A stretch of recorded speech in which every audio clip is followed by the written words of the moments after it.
요한계시록 4장 8절에서 11절 말씀, 하늘 보좌를 향하여 드리는 예배라는 말씀의 제목으로 함께 은혜 나눌 텐데요. 한 절 한 절 각 가정에서도 함께 교독해 주시길 바라겠습니다. 하나님의 말씀으로 받겠습니다. 내 생물은 각각 6 날개를 가졌고 그 안과 주위에는 눈들이 가득하더라.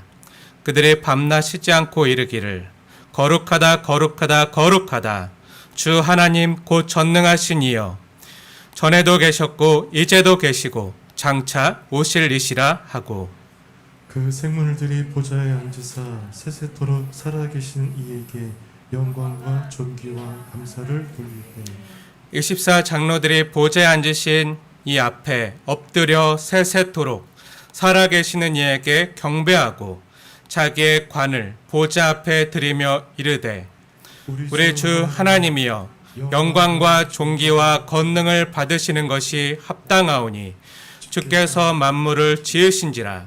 만물의 주의 뜻대로 있었고 또 주의 지으심을 받았나이다 하더라. 아멘.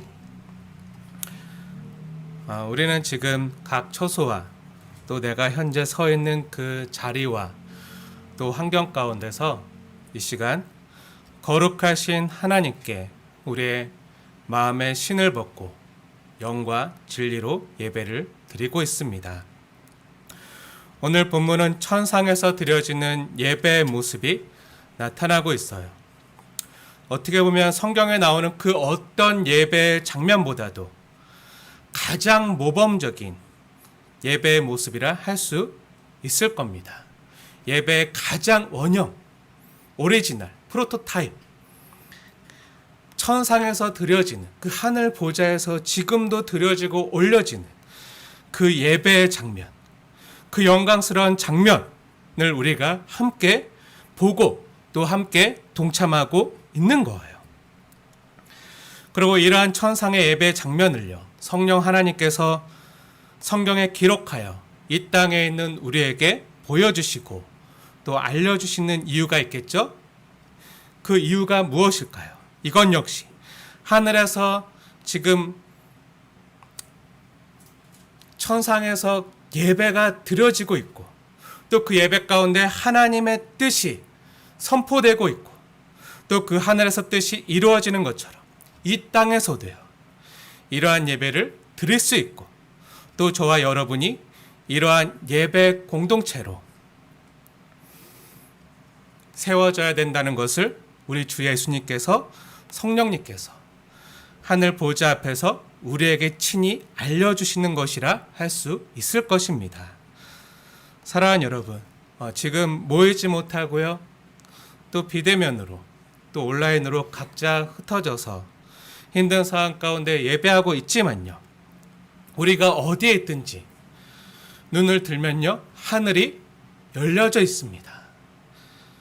그 열린 하늘문으로 성령의 감동하신 가운데 영과 진리로 주께 예배 드릴 수 있다는 것을 잊지 마십시오. 우리는요, 지금 그냥 방 한가운데 모니터나 핸드폰 화면 앞에 앉아 있는 것이 아니라 하늘 보좌 앞에, 그 보좌에 앉아 계신 하나님 앞에서 우리가 예배 드리는 것임을 잊지 않으셔야 됩니다.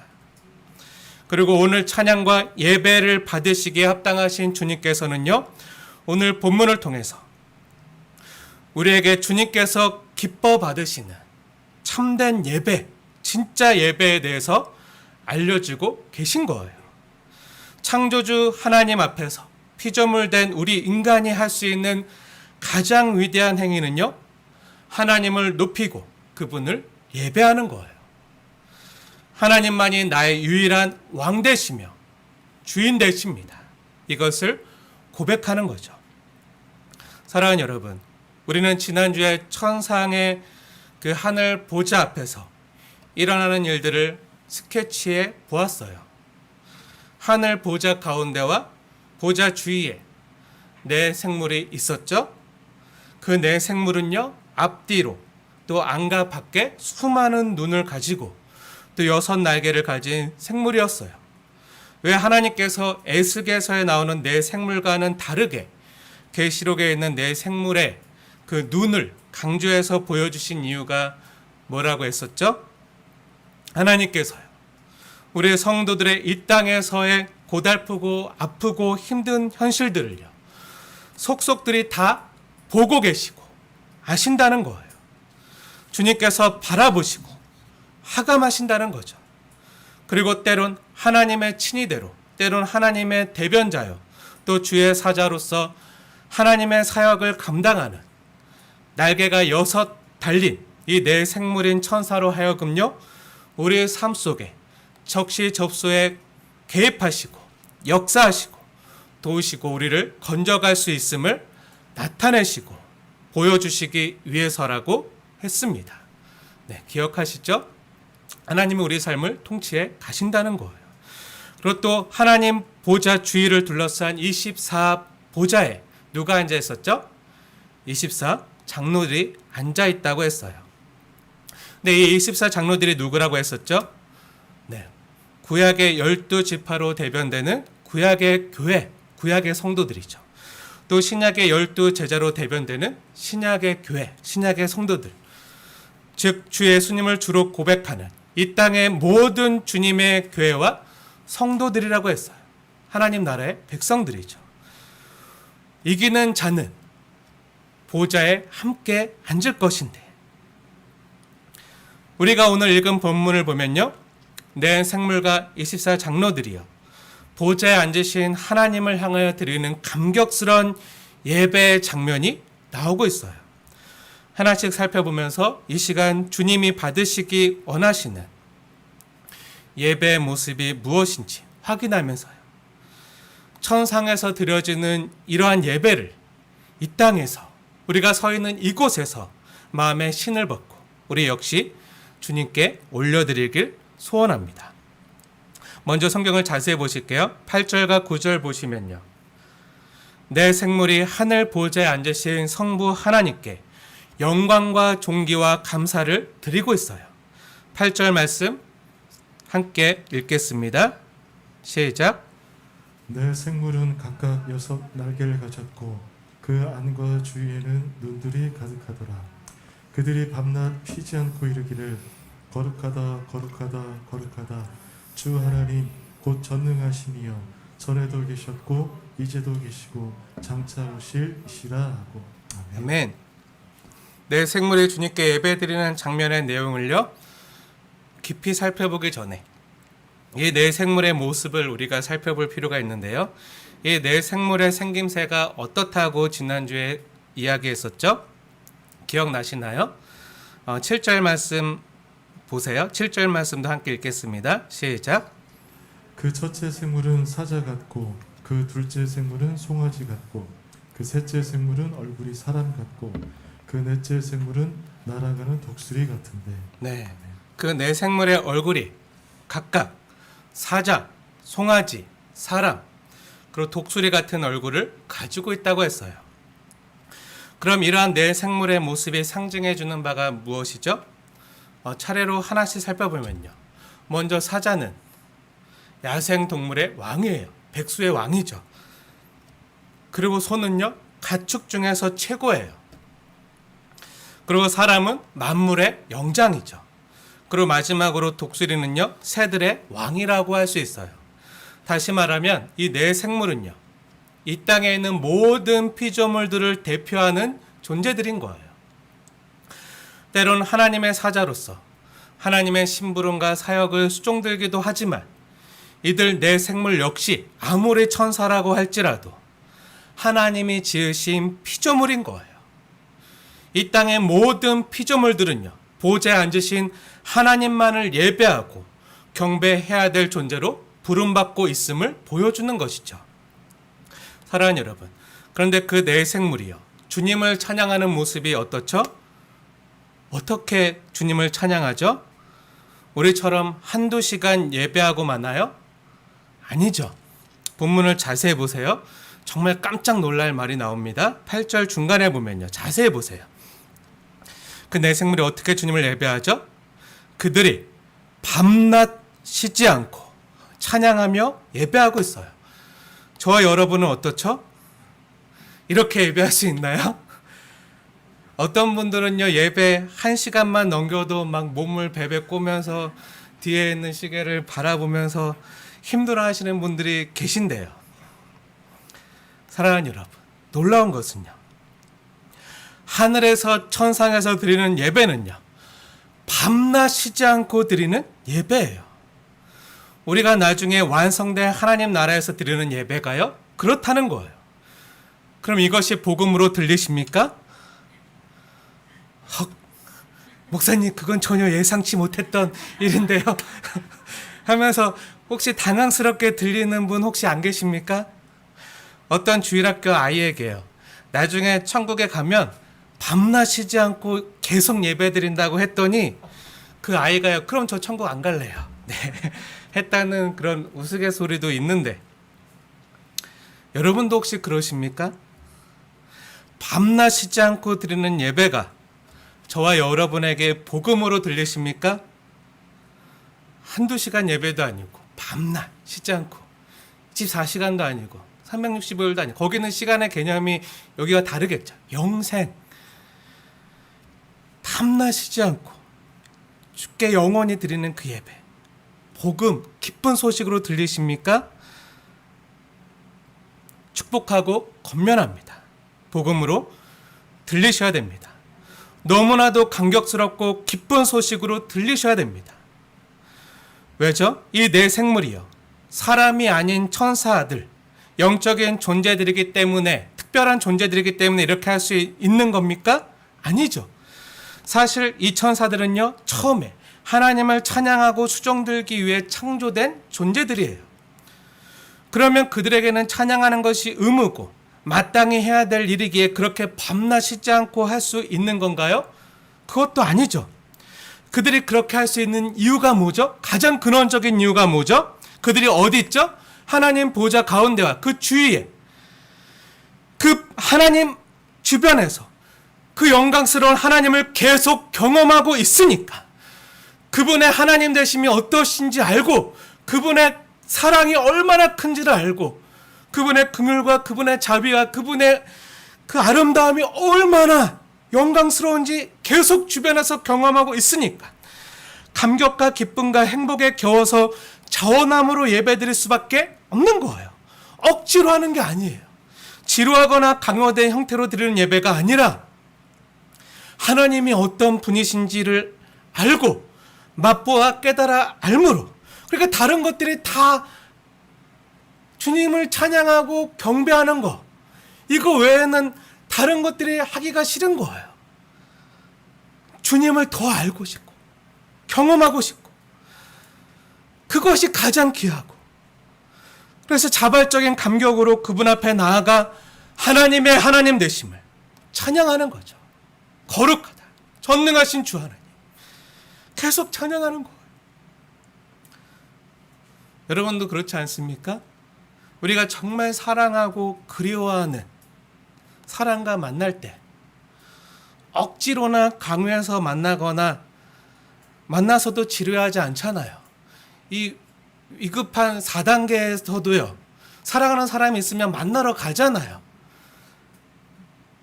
그래도 다행히 2명까지는 만날 수 있으니까 네. 네. 만나서 이렇게 사귐도 갖고 교제도 하고 이렇게 할 수 있잖아요. 정말 사랑하는 그이나 그녀와 함께 있을 때 어떻죠? 여러분, 연애할 때 어떠셨죠? 만나러 갈 때 막 설레고 가는 그 길이 정말 꽃길을 거니는 것 같고 하늘을 날아가는 것 같고 발걸음이 너무 가볍고 날개라도 있으면 더 빨리 날아가서 그녀를 볼 텐데 하고, 또 만나서는 어떻죠? 만나서는 몇 시간이고 지났는데도 전혀 지루하지 않아요. 전혀 지루하지 않고 보고 있어도 보고 싶고, 그런 노래도 있잖아요. 보고 있어도 보고 싶은. 네. 보고 있어도 계속 보고 싶은 거예요. 바로 앞에 있는데 더 보고 싶고 더 가까이 가서 보고 싶고 더 알고 싶고, 만나는 그 몇 시간요 정말 분초같이 짧게 느껴지고 헤어지는 것이 아쉬워서 아, 시간아 가지마, 시간아 멈춰줘 하면서 시간이 안 가도록 붙잡아 놓고 싶은 마음, 그리고 헤어지는 게 아쉬워서 조금이라도 더 같이 있으려고 택시 태워 보낼 수도 있는데 버스 태워 보낼 수도 있는데 그렇게 안 하고 내가 데려다 줄게 하면서 데려다 줘요. 집 앞까지 데려다 주고 집에 돌아와서도 보고 싶고, 그래서 어떡하죠? 전화하고, 목소리가 듣고 싶어서 전화하고, 그렇게 통화하다가 그녀 목소리를 들으면서 잠들고 하지 않았나요? 네, 저는요 그런 얘기 좀 하지 말라 그랬지만 할 사람이 없잖아요. 다른 사람 얘기하면 안 되잖아요. 네, 그 없어요. 첫사랑이자 끝사랑인데. 네. 예전 진영 사무 만날 때 헤어지는 게 너무 아쉬워서 헤어질 때 데려다 준다고 하면서 이제 바래다 주는 거예요. 그런데 버스 타거나 택시 태워 보내면 훨씬 더 빨리 헤어져야 되잖아요. 그러니까 그게 싫어서, 너무 아쉬워서, 조금이라도 더 같이 있고 싶어서 의정부에서 서울 수락산까지 걸어가자고 하고 걸어가는 거예요. 그리고 그 수락산 그녀의 집에 다 도착했는데 또 이번에는 진영사모가 저를 데려다 준다고 하면서 또 의정부까지 걸어와요. 그 중난천 길로 걸어왔다가. 그럼 저는 또 어떡하죠? 또 수락산까지 데려다 줘요. 이게 뭐 하는 거죠? 계속 왔다 갔다 걸어가. 데려다 주는 건 핑계고요. 함께 있고 싶은 거죠. 조금이라도. 몇 번이나 그러다 밤이 늦고, 밤낮 쉬지 않고 같이 있고 싶고, 그러면서 그녀를 좀 더 알고 싶어 하는 거죠. 사랑하는 여러분, 억지로 하지 않아요. 강요해서 하지 않아요. 그냥 하고 싶어서, 이게 너무 좋으니까. 그렇게 지금 하늘에 내 생물이 그렇게 주님을 경험하면서 그렇게 찬양하고 있는 거예요.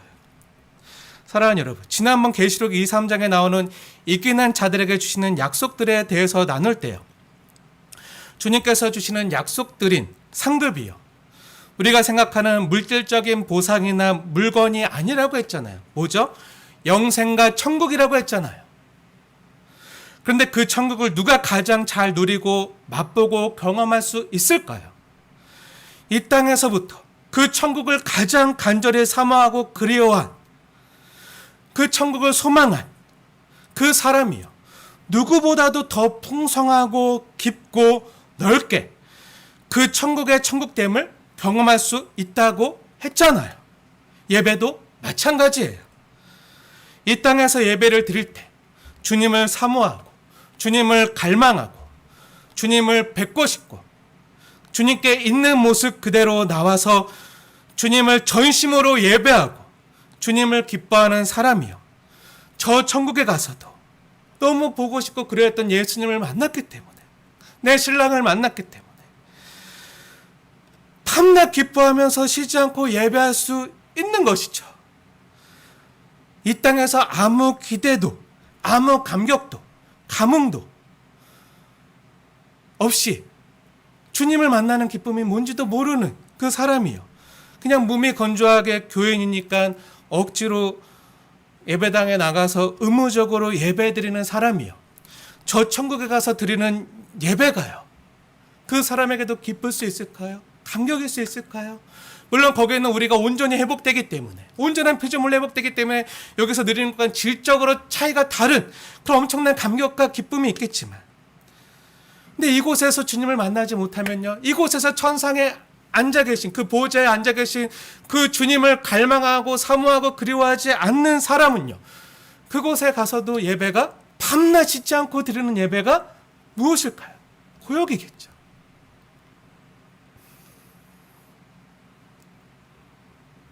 우리 중에는요, 한 사람도 주께 밤낮 쉬지 않고 드리는 예배가 고역이 아니라, 힘든 것이 아니라 정말 기쁨으로, 즐거움으로, 감격과 감동으로 드려질 수 있는 저와 여러분 되어지길 소원합니다.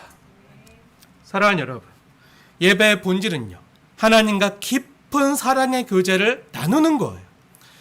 나를 사랑하신 그분의 그 크신 십자가 사랑을 깨닫고 나니까, 나 같은 거 사랑해 주신, 나를 위해 전부를 다 내어주신 그 가득까지 아끼지 않으신 그분이 너무나도 사랑스럽고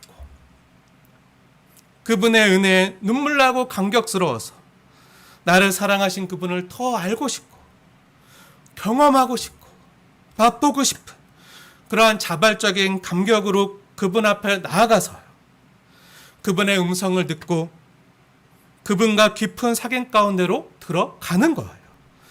그분의 사랑을 느끼고 경험하고 그 사귐을 성령님의 감동하신 가운데 경험하는 것이 바로 임재이고요. 우리가 은혜 받았다고 느끼고 고백하는 거예요. 모든 예배는요, 이것이 있어야 돼. 이것이 없으면 예배가 예배되지 못하는 거예요. 하늘 보좌를 향해서 우리 눈을 들어야 되고요. 그 하늘 문을 주님께서 열어주셔야 되고요. 그리고 2절에 나오는 것처럼 성령의 감동하신 가운데 그 안에서 우리가 하나님의 존존 앞에 하나님 말씀 앞에 범죄한 우리가 가면 섰습니다. 어린 양의 보혈을 의지해서 그 사랑을 힘입어서 설 수 있구나. 또 그것에 주님의 음성을 듣고 주님의 뜻을 깨달아서 그곳에서 그 주님의 뜻과 주님의 사랑과 은혜가 얼마나 큰지를 경험하고 나니까 어떻게 되죠? 주님을 찬양할 수밖에 없는 거죠. 감격할 수밖에 없는 거죠. 우리 속에서 기쁨과 감사가 터져나올 수밖에 없는 거죠. 이것이 예배예요. 사랑하는 여러분, 이러한 예배를 매 시간마다 드릴 수 있게 되어지길 소원합니다. 그럼 이렇게 질문하는 분이 계실지 몰라요. 아니, 목사님, 어떻게 밤낮 쉬지 않고 24시간 계속 예배만 드릴 수 있나요? 이게 가능하나요? 이렇게 묻는 분들이요, 계실지도 몰라요. 이 말씀은요, 단순히 문자 그대로만 해석하시면 안 돼요. 이것은요, 우리가 예배를 주님 앞에 어떠한 마음과 태도로 드려야 되는지에 대한 효과적인 강조 표현이에요. 이와 비슷한 표현이 또 성경에 있죠? 어디에 있죠? 기억나시죠? 떠오르시죠? 저는 이 밤낮 쉬지 않고 예배하는 장면을 보면서요, 데살로니가전서 5장의 말씀들이 생각났어요. 무슨 말씀인지 기억하시겠죠? 짐작하시겠죠? 그럼 우리 함께 데살로니가전서 5장으로 함께 가보겠습니다.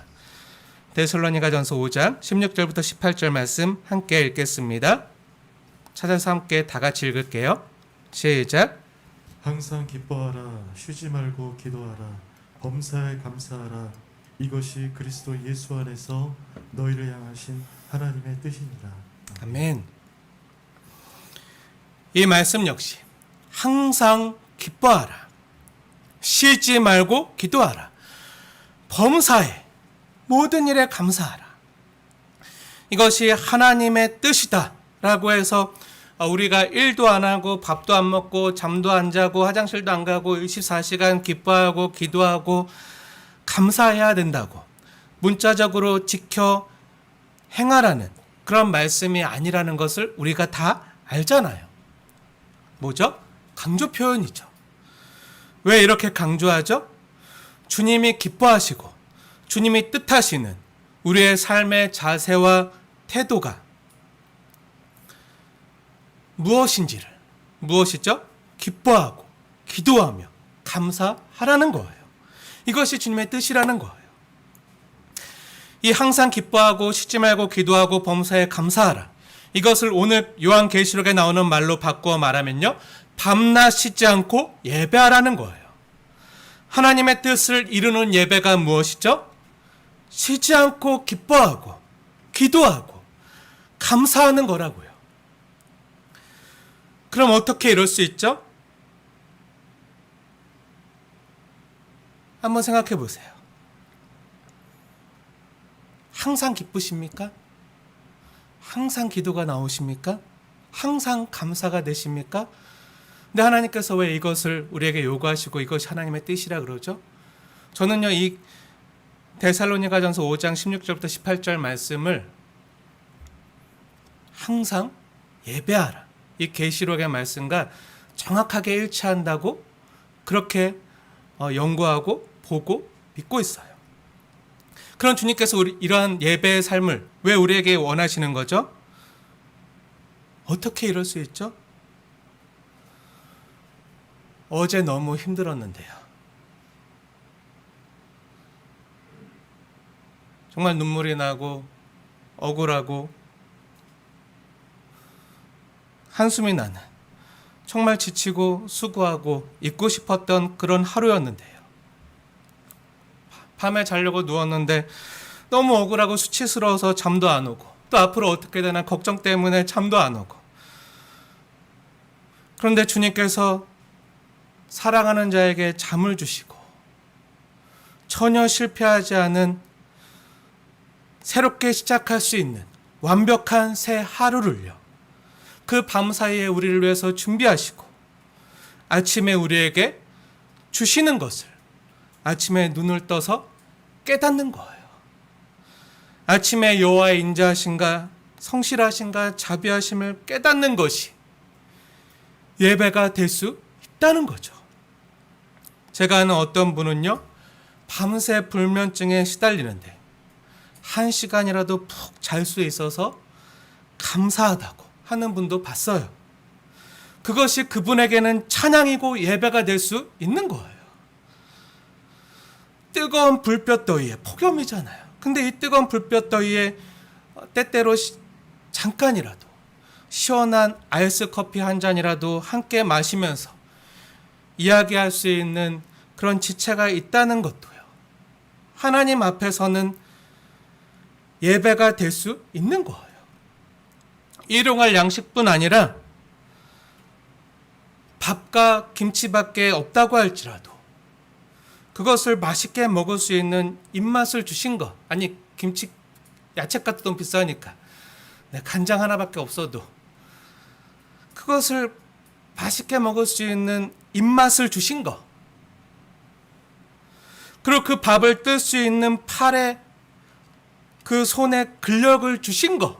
이것도 아무나 못하거든요. 힘이 있어야 뜰 수 있는 거예요. 그리고 이것을 씹을 수 있는 그 치아와 잇몸을 주신 것. 치아 없는 분들 그 씹을 수 있는 잇몸을 주신 것 때문에 감사하는 어르신도 봤어요. 이건 모두가요, 하나님 앞에서 하나의 예배가 될 수 있는 거죠. 때로 사랑하는 가족 중에 누군가가 힘들고 아픈 일을 당했을 때 평소에 보면 정말 왼수 같고 그 사람 보면서 자신의 모습을 적나라하게 보고, 아, 나는 죄인이구나. 이것을 절실히 깨닫고 내가 정말 하나님의 은혜가 누구보다 필요한 사람이구나. 난 아직 덜 됐구나. 이것을 깨닫는, 그렇게 해서 나를 주님의 형상으로 만들어가는 소중한 선물들 있잖아요. 내 주변에. 가까이 가족이 될 수도 있고 자녀가 될 수도 있고 남편이 될 수도 있고. 근데 그 사람을 보면서 하나님이 나를 하나님의 형상으로 다듬어 가시잖아요.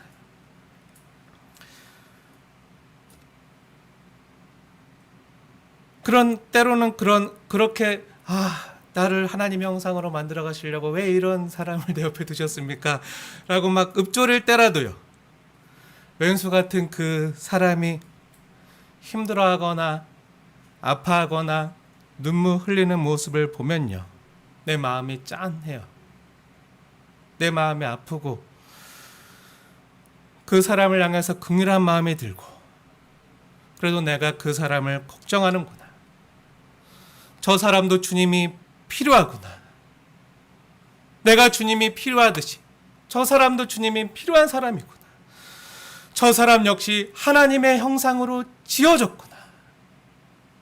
온전한 하나님의 형상으로 세워져야 되는데, 이렇게 생각이 들면서 주님과 연결되어서 우리 관계를 깨닫고 자각하는 그 모든 순간순간이요, 하나의 예배인 것이죠. 우리 일상에서 드려지는, 올려지는 예배인 거예요. 제가 교회를 섬기면서요, 잊지 못하는 한 장면이 있는데요, 저희 교회 어느 한 나이가 지긋한 집사님이 계세요. 나이가 많은 집사님께서 어느 날 기도하는 모습을 본 적이 있는데 눈물을 흘리시는 거예요. 저희 교회가 3층이잖아요. 그런데 이 계단을 올라오는 것이 그분께는 너무 힘든 거예요. 그래서 아픈 다리 걱정 안 하고 마음껏 예배당에 나와서 예배하고 기도하고 싶다는 이야기를요, 들은 적이 있어요.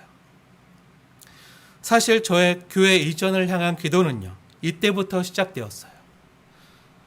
다음 세대 아이들을 위해서도 이전을 해야겠지만 몸이 불편해서 계단을 오르내릴 수 없어서 예배당에 못 오는 분들이요. 또 나와서 기도하고 싶어도 그것이 힘든 분들이 누구라도 죽게 나와서 만민이 기도하는 집에서 이곳에서 주님을 만나 뵙고 예배하고 찬양하면서 그렇게 주님 앞에 나갈 수 있게 해달라고, 그런 곳으로 이전하게 해달라고 그런 기도를 그때부터 하고 있어요. 그런데 그 집사님께서 매주 아픈 다리를 이끌고 오르기 힘든 계단임에도 불구하고 한 걸음 한 걸음 내딛는 그 발걸음이요, 주님께는요 하나의 예배가 될 수 있다는 거예요. 하나님의 앞에서 정말 귀한 예배인 거죠. 시간과 공간을 따로 떼어서 드리는 공적 예배 시간도요 우리에겐 너무 중요하지만 그것도 중요하기 때문에 주님께서 우리에게 절기를 허락하신 거잖아요. 기억하고 지키라.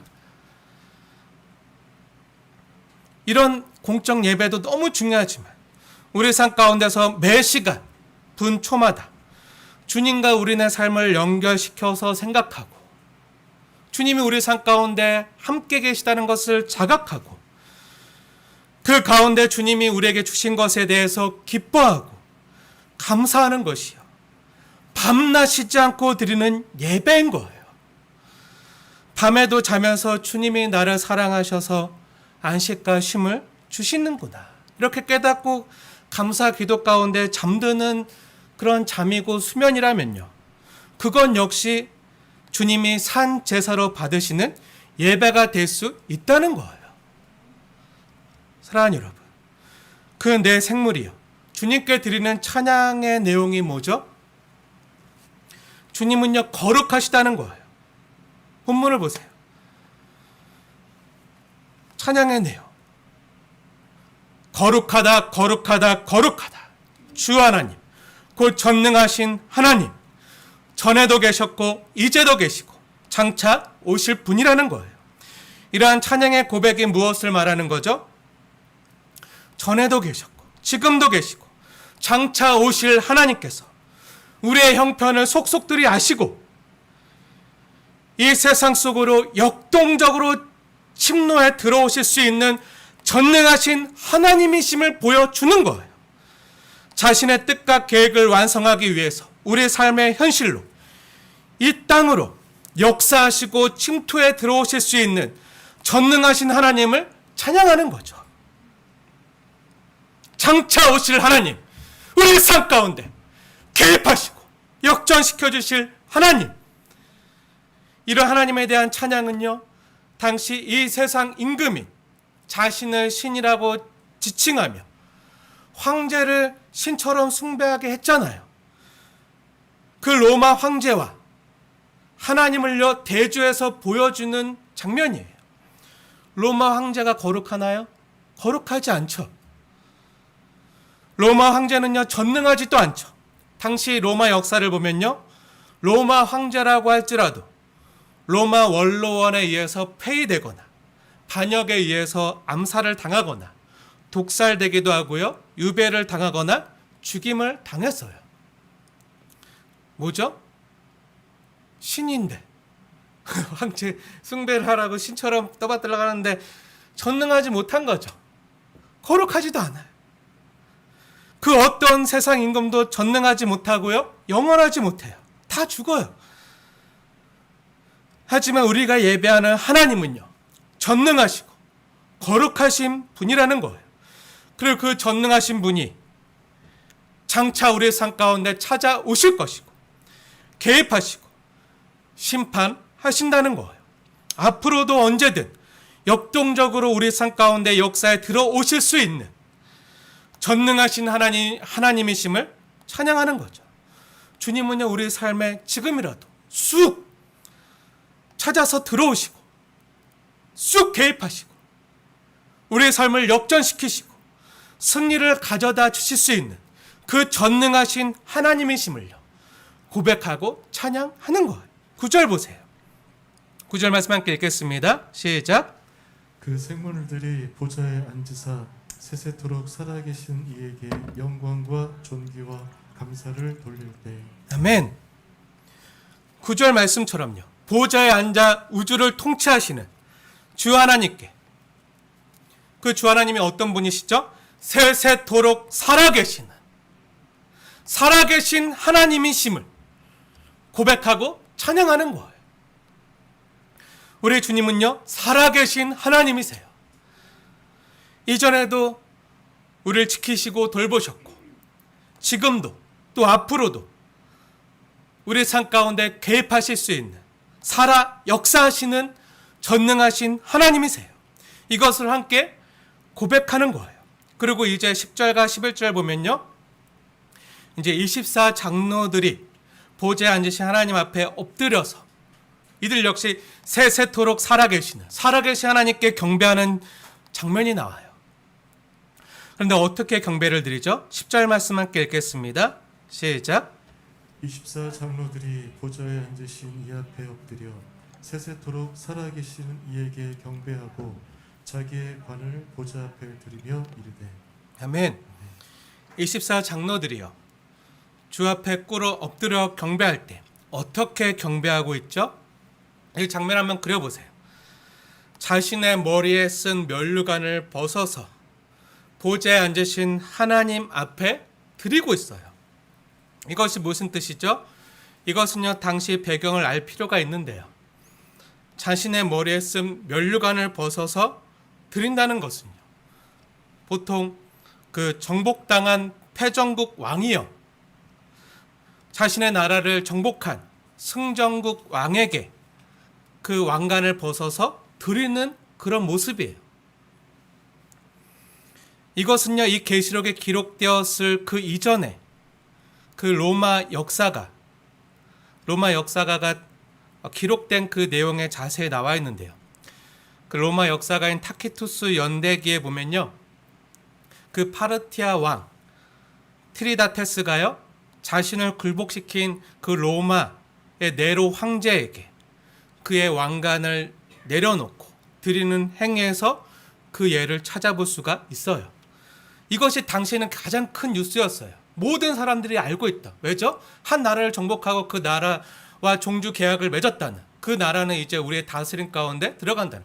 우리가 축구 경기를 할 때, 어제 축구도 지고 다져서 막 마음은 속상했는데 배구를 이겨서 네, 그나마 위안을 얻었는데, 네, 이기는 것, 그 금메달 딴 소식 엄청난 큰 뉴스가 되는 것처럼, 근데 이거는 그 정도가 아니라 그 나라를 정복하고 그 패전국 왕이 그 왕관을 들여서 벗어서 그 나라에 드리는, 이건 엄청나게 큰 뉴스이기 때문에 당시 모든 사람들이 다 알고 있던 그런 빅 뉴스예요. 이거 역시 초대교회 성도들이 다 알고 있었겠죠?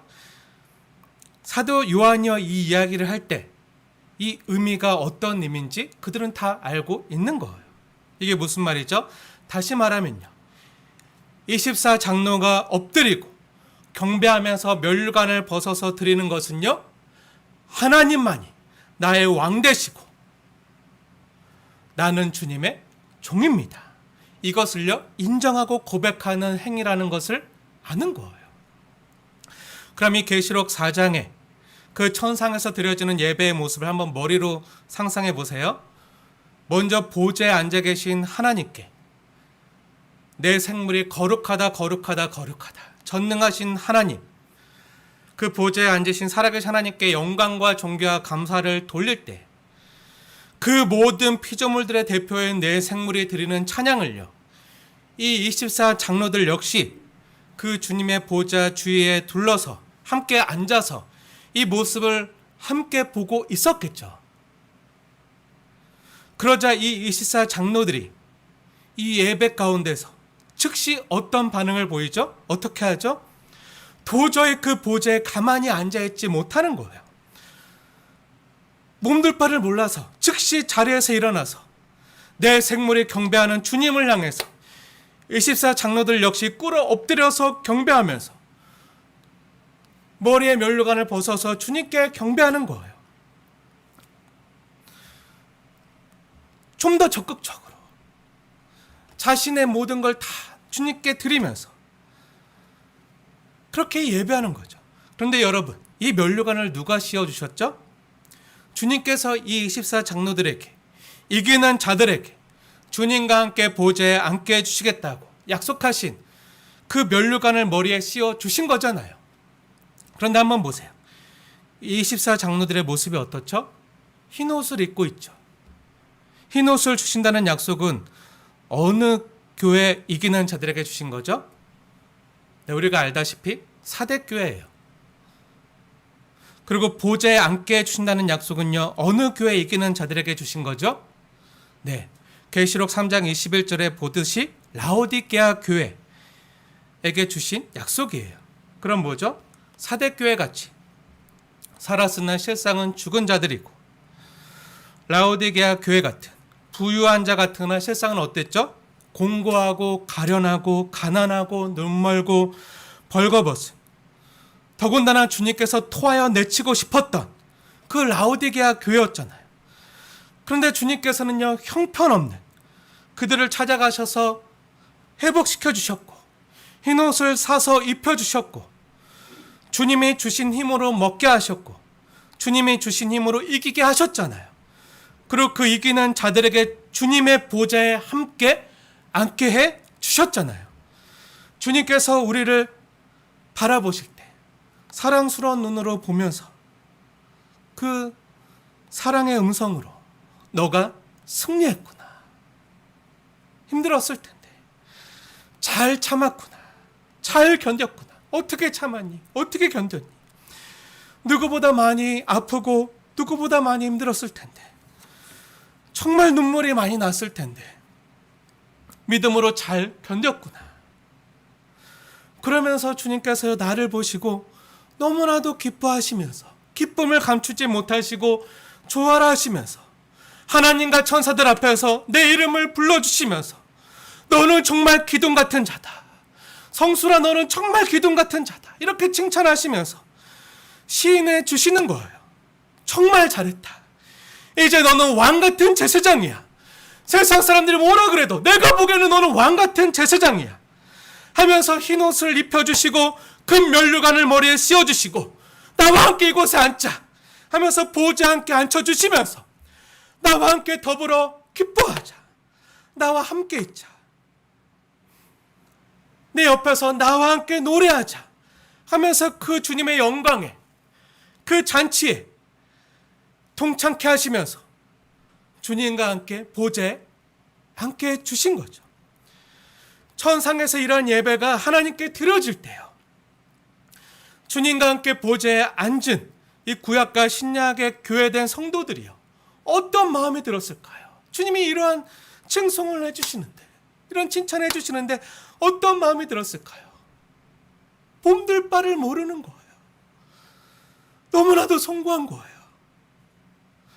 자신들이 오직 주의 은혜로, 자기가 그 자리에 있게 된 것은 오직 주의 은혜로 그 보좌에 앉게 된 것밖에 없는데, 하나님께서 그 아들을 죽은 자 가운데서 다시 살리시고 그 아들과 함께 우리를 그 자리에 앉히신 것밖에 없는데, 우리의 공로는 없고 그 아들의 공로로, 그 자가의 공로로 그렇게 된 것밖에 없는데, 우리 나는 그 사랑과 은혜를 입은 것밖에 없는데 이걸 깨달은 거죠. 그러자 어떻게 하죠? 가만히 있지 못하는 거예요. 주님 앞에 납작 엎드리는 거예요.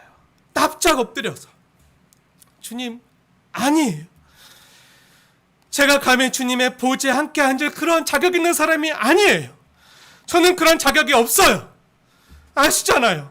살았으나 죽은 자 같았고, 주님 앞에 온전한 행위를 한 것도 없고, 주님 보시기에 공고하고 가련하고 벌거벗은 너무나도 부끄러웠던 존재인데, 어떻게 거룩하신 어미로시 하나님 앞에서 더럽고 추한 내가 이렇게 깨끗하고 거룩한 흰 옷을 입을 자격도 없는데, 주님, 이건 내가 받을 수 있는 대우가 아니에요. 제가 있어야 될 위치가 아니에요. 이것을 깨달으니까 어떻게 되죠? 그냥 그 보좌에 감히 앉아있지 못하는 거예요. 그리고 즉시 내려와서 꿇어 엎드려서 함께 절하고 주님을 찬양하는 거죠. 주님만 경배하고 자기의 왕관을 벗어서 보좌 앞에 드리면서 주님만, 주 하나님만 영광과 존귀와 권능을 받으시는 것이 합당하도다. 이렇게 찬양하는 것. 제가 받은 이 모든 것이 주님의 은혜입니다. 주님이 뜻하셨고 주님이 주셨고 주님이 이루신 것입니다. 이렇게 고백하고 찬양하는 내용이 그 10절과 11절의 그 찬양의 고백의 내용이에요. 뭐죠? 하나님이 다 하셨습니다. 주님이 다 이루셨습니다. 주의 뜻대로. 제가 한 것은 아무것도 없습니다. 제가 한 것이라곤 자격 없는 제가 주님의 은혜와 사랑을 받은 것밖에 없습니다. 이렇게 더러운 나를 주님의 보혈로 정결하게 깨끗하게 씻겨주셔서 겨우 주의 은혜를 받아서 그 옷을 입고 이 자리에 앉은 것밖에 없는데 그런 나를 주님께서 귀하다 보시고 보좌에 앉히실 뿐 아니라 하나님 나라의 후사로 나에게 그 면류관을 씌워 주셨는데 나는 이 모든 것에 합당한 자가 아닌데, 나는 이런 것을 받을 만한 자격이 아무것도 없는 자인데, 제가 한 것, 아니 받은 것이라고는 주님의 사랑을 받았고 주님의 도움으로 살았고 주님이 주시는 믿음으로 견딜 수 있었고 참을 수 있었고 주님이 함께 임마누엘 하시고 동행해 주셔서 이길 수 있었습니다. 그럼에도 얼마나 많이 넘어지고 실패하고 좌절했습니까? 그럼에도 온전한 모습이 하나도 없는데 그런 나에게 주님 찾아오셔서 주님의 강한 손으로 일으켜 주셨고 건져 주셨고 주님이 나를 들어 올리셔서 이 보좌에 앉히셨는데 제가 한 건 없습니다. 다 주님이 하셨습니다. 주님이 없었으면 나도 이 자리에 없었습니다. 오직 주님만 영광 받으십시오. 이러한 고백을 하는 거예요. 사랑하는 여러분, 하늘과 땅에서 성도가 드리는 진정한 예배는요, 이러한 고백과 이러한 찬양이요, 진정한 예배고 진짜 예배인 거예요. 진짜 예배가 뭐죠? 모든 관심이요, 오직 어디에만 가 있는 거죠? 나에게 있는 게 아니에요. 오직 우리 주 하나님만이 영광 받으시는 거예요. 모든 관심과 집중이요, 나는 없고 주님께만 있는 거죠. 내가 아니라 주님만 영광 받으시는 거예요. 내가 천해져도 오직 주님만 존귀함을 받고 주님만 높아지시면 그것이 나의 기쁨이 되는 거예요. 나는 무력하고 무능력한 존재임이 드러난다고 할지라도요, 주님만 권능을 받으시는 것이 합당하고 그것을 내 중심과 진심으로 함께 인정하면서 함께 아멘하면서 고백하는 것이요 진짜 예배인 거예요. 그런데 우리 예배는 어떻죠? 저와 여러분의 삶을 돌아보세요. 우리가 교회 생활하면서 믿음 생활하면서 보면요, 주님이 아니라 내가 영광 받아야 돼요. 다 가면 쓰고 영광스러운 모습처럼 잘 꾸며진 모습으로 주님의 영광을 가로챌 때가 얼마나 많아요. 설교 잘한다, 찬양 잘한다, 기도를 정말 은혜롭게 잘한다, 봉사 잘한다, 이러한 칭찬받는 것, 이렇게 인정받는 것으로 종교적인 어떤 행위나 잘남으로 내가 영광 받으려고 해요. 그래서 누군가 인정해주지 않으면 쉽게 서운해하고, 때로 교회에서 헌금을 드렸는데 헌금 봉투에 적힌 내 이름이나 감사 기도 제목이나 큰 액수를 주님께 올려드렸는데 그 액수를 강대상에서 안 불러주면요, 서운해하거나 안 알아준다고 시험에 들기도 해요. 이런 분들 많이 봤어요. 중심이 어디 있는 거죠? 그 예배 자리에 나와서도 그 중심이 주님을 예배하는 그 자리에서도요, 그 마음의 중심이 여전히 보좌에 앉으신 주님이 아니라 나에게 있는 거죠. 내가 이렇게 주님께 했는데 내가 영광받기 원하는 거예요. 내가 이렇게 주님께 영광 돌리는 그 모습으로 내가 영광받길 원하는 그 얄팍한 우리의 교만한 모습이 있는 거예요. 내가 드러나기 원하는. 이건 예배가 아니죠. 우리의 모습이 어떻죠? 예배도요, 내가 은혜 받으려고, 내가 위로 받으려고, 내가 평안을 얻으려고, 내가 문제 해결 받으려고, 막연하고 불안한 내 앞날에 어떠한 진로에 있어서 내가 선택한 이 길이 맞는지 확인 받으려고, 다 나를 위해서 내가 중심이 돼서 예배를 치사 선택할 때가 많이 있어요. 아, 오늘은 은혜 받았어. 아, 오늘은 은혜 못 받았어. 오늘은 아니야. 막 그러면서 내가 좋아하는 말씀만,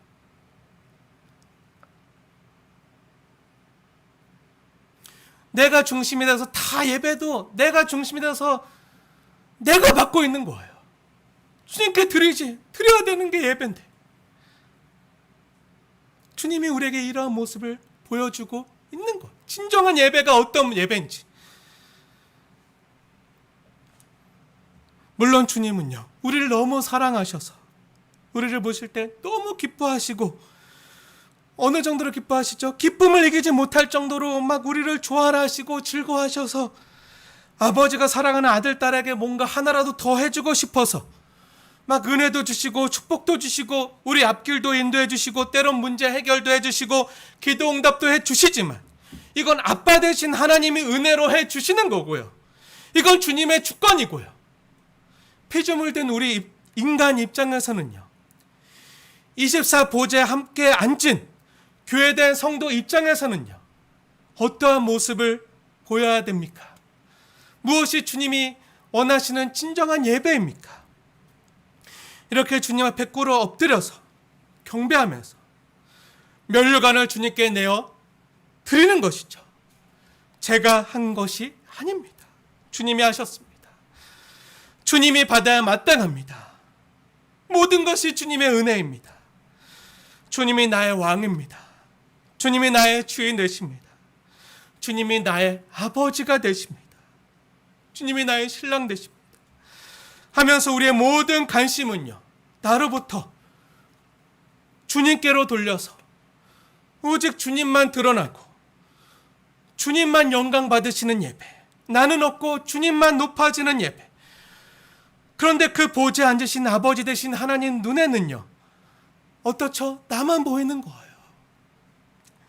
그 보좌에 앉으신 하나님 눈에는 나만 보이고 내가 너무나도 사랑스럽고 함께 보좌에 앉아있는 것이 너무나도 기쁘고 주님에겐 내가 기쁨이 되고, 근데 나에겐 어떻죠? 나에겐 주님만 기쁨이 되는 이것이 아름다운 하모니로 주님께 드려지는 예배. 생각만 해도 가슴이 벅차지 않습니까? 주님 보실 때는요, 나만 보이는 거예요. 내가 너무 사랑스럽고 기쁨을 이기지 못할 그런 사랑스러운 자녀의 모습으로. 근데 나는요, 아빠의 모습만 보이는 거예요.